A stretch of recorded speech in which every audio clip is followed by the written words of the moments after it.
O número de mortes pela doença do coronavírus de 2019 está em queda no Brasil, mas ainda é maior do que a União Europeia, que tem uma população mais de 2 vezes maior.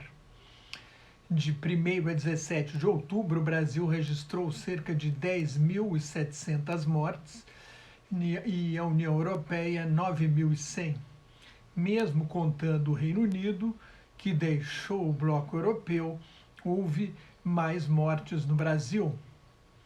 Desde o início da pandemia, são 156 mil mortes no Brasil e 152 mil na União Europeia e no Reino Unido.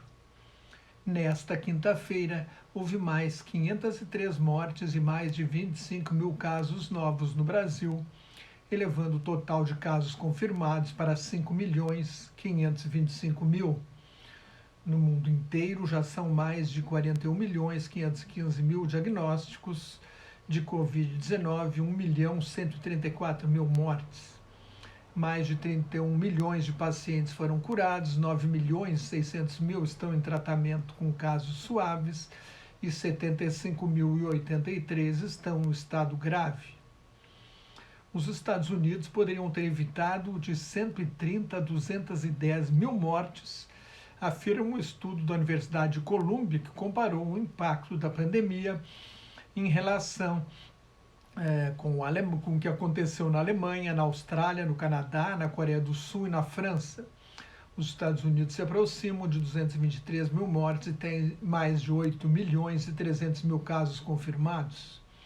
A França se tornou o segundo país europeu a passar de 1 milhão de casos confirmados, depois da Espanha, e o governo francês ampliou o toque de recolher noturno, que agora atinge 46 milhões de pessoas, depois que a França registrou um novo recorde de 41.622 casos novos num dia. Mais de 34 mil pessoas morreram na França desde o início da pandemia. A Alemanha bateu seu próprio recorde de contágio com 11.827 casos novos em 24 horas. Até agora, a Alemanha tem 9.928 mortes.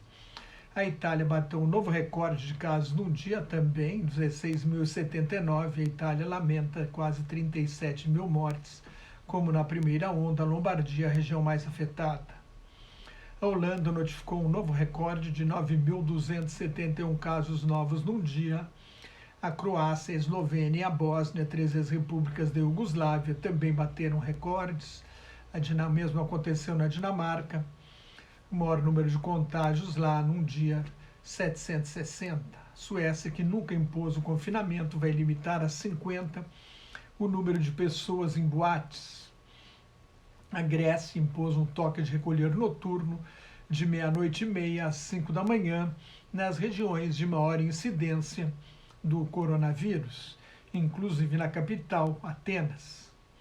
Chipre tornou obrigatório o uso de máscaras. Na Polônia, entram em vigor no sábado novas medidas, mas ainda não é um confinamento geral. Na Índia, o primeiro-ministro Narendra Modi está sendo acusado de querer faturar politicamente com a pandemia ao prometer vacina de graça no estado de Bihar se o seu partido nacionalista hindu vencer as eleições estaduais. O Marrocos, no norte da África, registrou um recorde de 4.151 diagnósticos num dia, a metade em Casablanca, a capital econômica do país.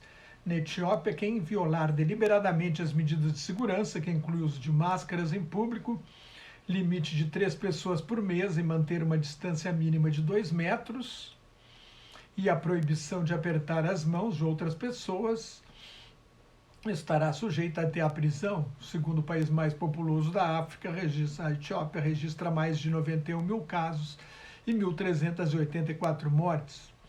O governo entende que a população relaxou e depois do fim do estado de emergência. A companhia aérea de voos baratos Cathay Dragon, de Hong Kong, comprada em 2006 pela Cathay Pacific, vai fechar depois de 35 anos de operação. Os novos pedidos de seguro-desemprego nos Estados Unidos na semana passada foram 787 mil, o menor número desde março, mas ainda assim um número muito elevado de demissões. Mais de 25 milhões de trabalhadores americanos estão recebendo algum tipo de auxílio-desemprego. O déficit público dos Estados Unidos triplicou para um recorde de 3 trilhões e 100 bilhões de dólares, 16% do produto interno bruto no ano fiscal, encerrado em 30 de setembro. Na noite desta quinta-feira foi realizado o último debate dos candidatos à Casa Branca antes da eleição presidencial de 3 de novembro. Foi um duelo equilibrado e muito mais civilizado do que o caótico primeiro debate de 29 de setembro. O presidente Donald Trump defendeu seu trabalho no combate à Covid-19, alegando que 2 milhões e 200 mil pessoas teriam morrido se não tivesse agido como agiu. Esta era uma previsão do Imperial College de Londres se nada fosse feito. Biden alegou que depois de 220 mil mortes e o risco de talvez mais 200 mil até o fim do ano, Trump não merece continuar sendo presidente dos Estados Unidos. Não houve um nocaute. A pesquisa da CNN deu a vitória ao ex-presidente. Biden tem uma vantagem de 10 pontos percentuais na média das pesquisas nacionais. Trump perdeu uma das últimas oportunidades de virar o jogo, mas esse jogo ainda não acabou. Mais notas e comentários sobre política internacional no meu blog Globalização em Crise, que está em nelsonfrancojobim.blogspot.com, no meu Twitter e no Facebook, onde também colaboro com o grupo Quarentena News. Cuide-se, fique em casa, se não tiver nada muito importante a fazer na rua, use máscara se tiver de sair à rua, e muito obrigado pela sua atenção.